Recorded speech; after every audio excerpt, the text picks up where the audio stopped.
Sentai! Zyuranger! Hey guys, and welcome to another one of my Kyoryu Sentai Zyuranger episode commentary and reviews.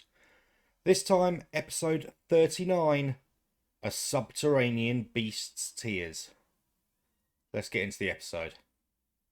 The episode opens with an earthquake splitting open the ground before a big-toothed blue monster attacks a group of hunters, breaking their guns before running away. The Rangers appear at the scene and after hearing of a monster, go to look for it, but are attacked by a bunch of falling rocks before spying Goda on top of the hill, who throws more rocks at them before disappearing.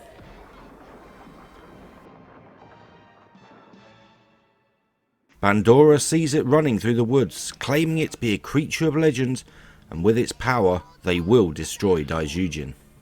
As the Rangers are running through a quarry, they are stopped by a kid who runs up to them asking for help. It turns out when the earthquake happened, he was buried under some rocks, but the monster saved him. While they talk, Goosh wanders away before calling Geki over to show him a crack in the rocks with a river running below the ground.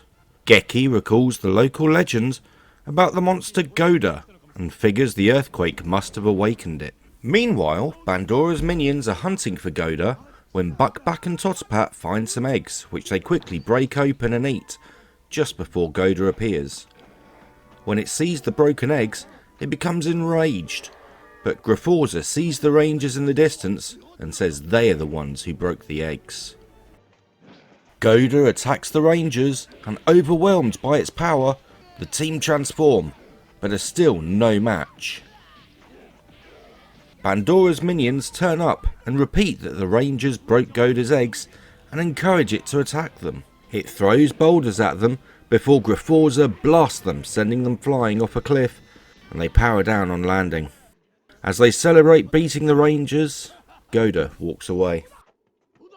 Hirata finds the Rangers on the ground, and as he checks on them, they hear a wailing noise. When they investigate, they find Goda crying over its broken eggs. Hirata leads the Rangers away to an egg he found earlier before the earthquake, as the Rangers realise Goda is actually a protective mother that's just been defending herself and her eggs. As Goda cries over her broken eggs, Bandora approaches and tells her if she destroys the Rangers, she'll restore her eggs, and to make her point, she momentarily fixes the eggs, before blasting Goda with power from her wand, and then making Goda grow. As the Rangers see the giant Goda, Geki gives Hirata the egg, before the Rangers transform and call upon their guardian beasts and form Daijujin. Geki tries to offer Goda one of her eggs, but Goda keeps attacking them. Seeing a van driving along, Goda attacks that, causing the driver to bail out before the flaming wreck crashes into the gorge. Still trying to bring Goda back to its senses, the Rangers refuse to fight back as Daijujin is knocked down. Hirata calls to Goda and tries to show her the egg, and is almost stepped on, until something hits Goda's foot. Barai has turned up to help. Barai tells Geki that Goda has sold her soul to Bandora, and he must defeat evil. As he is reminded of Daijujin's message of life and death, Geki has a new resolve, and Daijujin rises again, as Barai becomes Dragon Ranger and summons Dragon Caesar.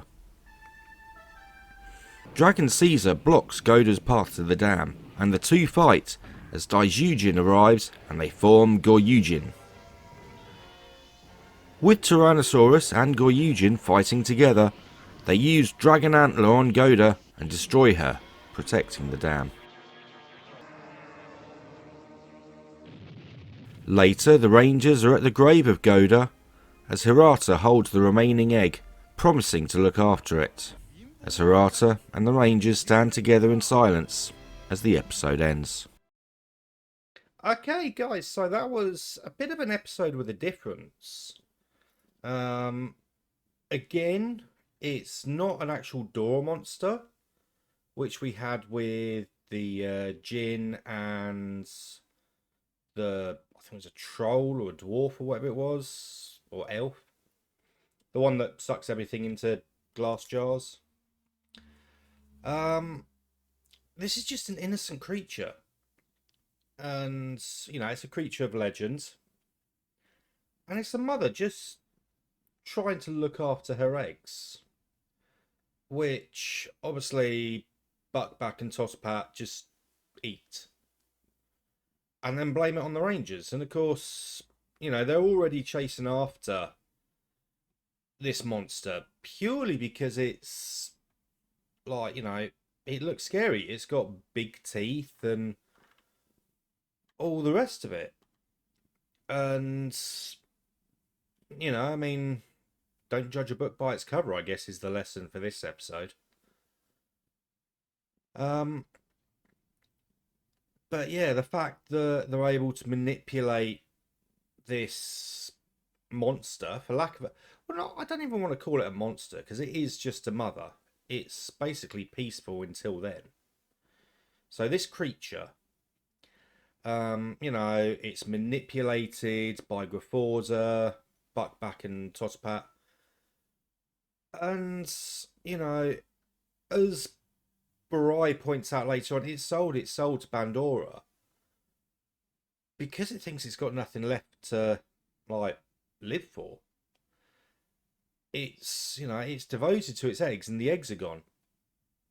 And it wants to do the stuff for Pandora in the end because she said she can fix the eggs. Even though, like, the kids, you know, goes and tries to show that he's found one and he's kept it safe. So, although how, like, these eggs could get where they got when this is supposed to be an aquatic creature that only had access to the surface because of, like, the earthquake. Not really sure how that works, but, you know, why ruin a good story? There is no sort of ranger that's focused on. And it's nice that, you know, we get a little bit of Barai at the end as well. And the only thing is, though, Barai's sort of very quick to judge. Considering he was with Pandora for a while as well. And he's just like, yeah, she sold her soul to Pandora. She must be destroyed. It's like, yeah, didn't Daijujin say something before, you know, that Barai must be destroyed because he's evil? You know, they refused to destroy Barai and he became, like, a great ally. So, no, not yet, sweetie, not yet. Sorry, she's not allowed loose in here. She only likes cuddles for so long. But yeah, and the fact that it was going to destroy a dam, which would have been, I don't know, would that be better or worse than wandering through a city destroying buildings? Kind of hard to decide. But yeah, overall, I'd say it was good, entertaining episodes.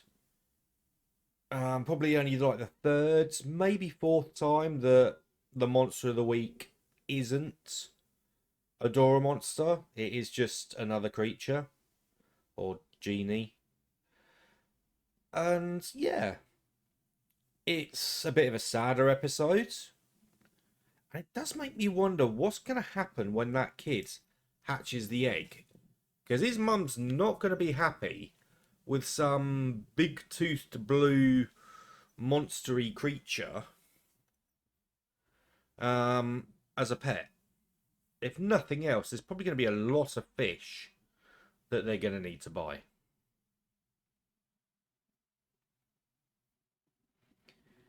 But anyway, that was episode 39. We'll be back next week with episode 40, Barai's Departure of Death. That's right. It's the start of that four-parter. I'll see you next week. Bye.